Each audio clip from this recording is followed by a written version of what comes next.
So, Chipotle recently got their CEO stolen by Starbucks, which, if you watched my most recent Starbucks video, you would already be aware of this.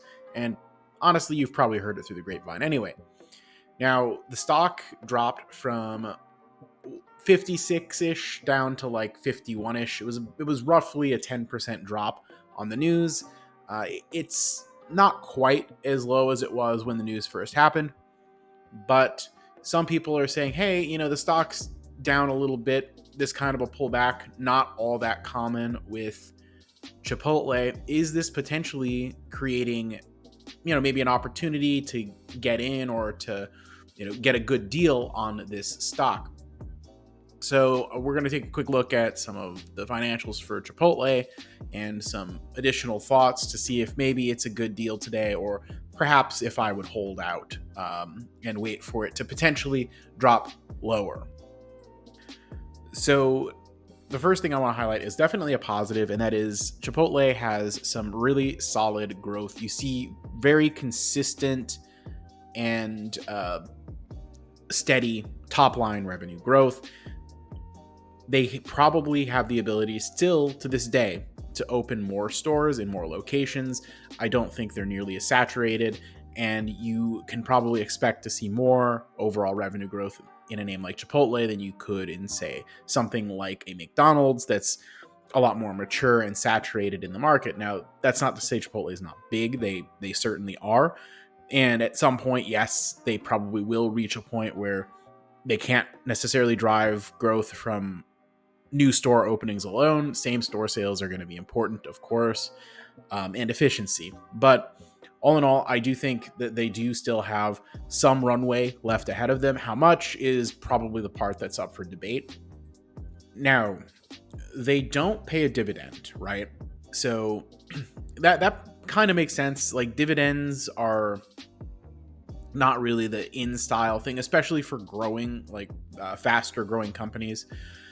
But they do reward shareholders with a little bit of buyback action. Usually it's around or a little bit less than about 1% per year. Over the trailing 12 months, it looks like they've bought back 0.75% of the company.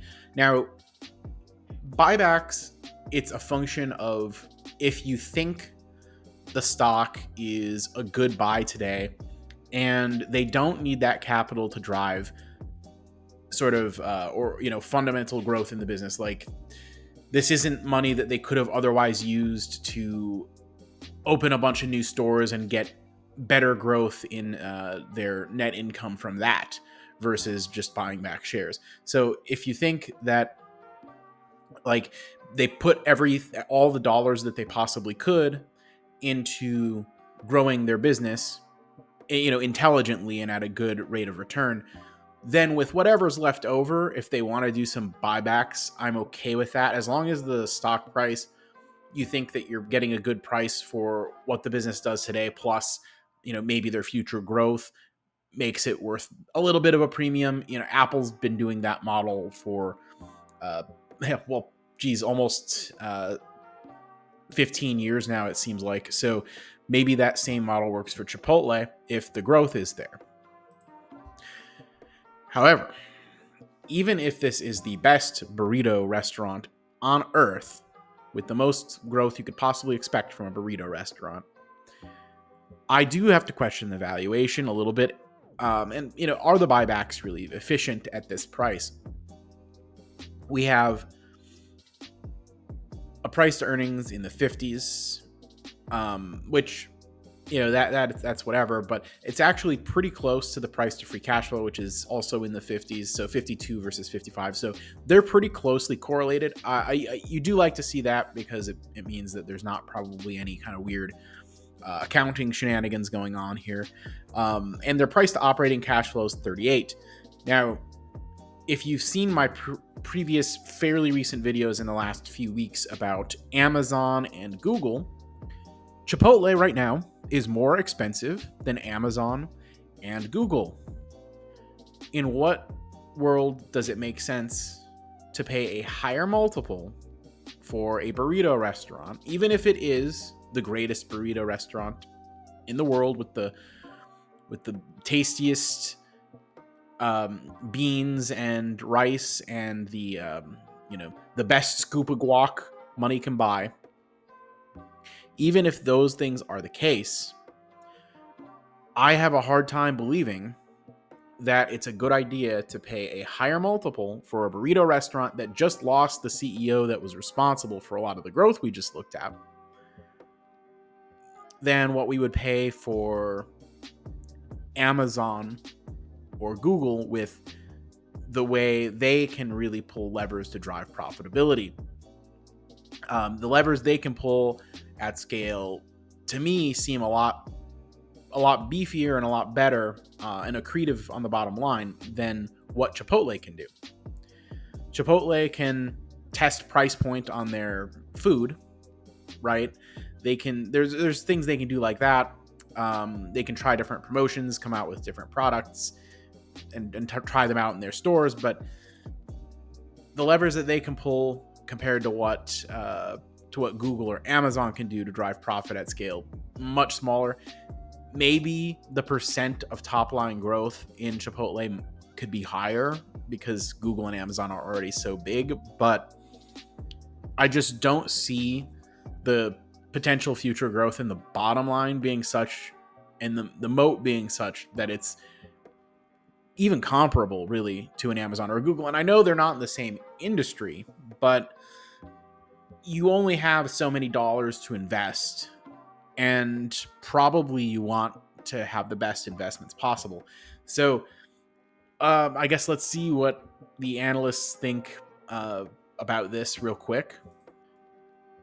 So not surprisingly, as the stock is up a lot in recent years, the consensus, of course, is a buy, because the stock's up a lot, therefore the consensus is a buy. That's just how things tend to go. Now, you've got a high rating, forecast of $77, a mid one of 61, and a low of 41. Now, it's funny because the 61 forecast isn't even really that big of a jump, yet they still have it as a consensus buy. I guess analysts just love the burritos. What are you going to say? So I'm going to look a little bit at a basic DCF and see what is implied to say that it's worth a buy today. Granted, yes, there's more to it than just discounted cash flow. I get that, but it's a fun thought exercise, and that's why I do it.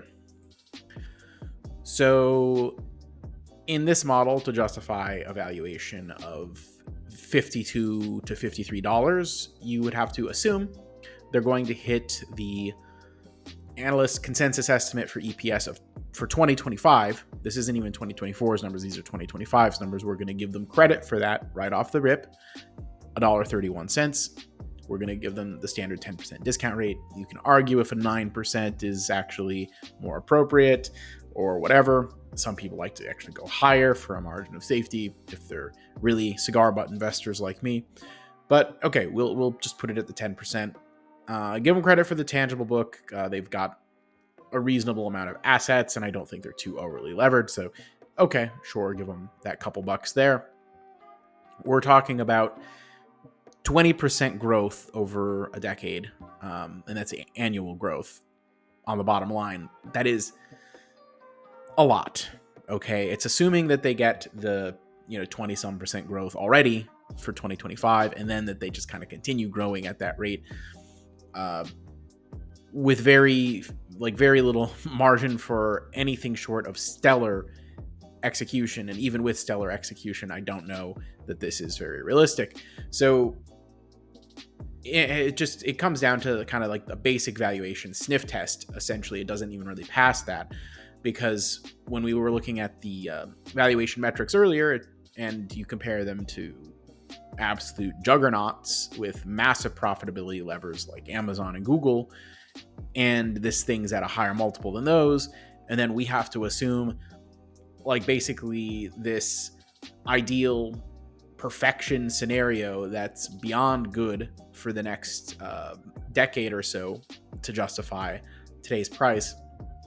I mean, they'd be lucky to achieve 20% a year for the next 3 years, let alone the next 10. So it's like, I don't know. I have a really hard time with this. Now, granted, maybe some people think that because Chipotle is, maybe you want to say, the McDonald's of burrito restaurants, and therefore deserves a more McDonald's like multiple. Maybe you have to apply a premium on it. Maybe you have to, maybe lower growth rate assumptions, but an 8% discount rate, some people might say. Or you just have to assume that it's going to always have some kind of a premium attached to it after you figure out the fair value, just because of the quality or the brand or whatever. I don't know. I'm just not about that life. I don't think that this is more valuable, in terms of multiples, I mean, than Google or Amazon. And I think they still have a ways to go before they prove if they've got a McDonald's moat in the food space. And even McDonald's, they occasionally struggle. It's not always sunshine and rainbows for them either. So that's just my take on Chipotle. I'd be holding off from here.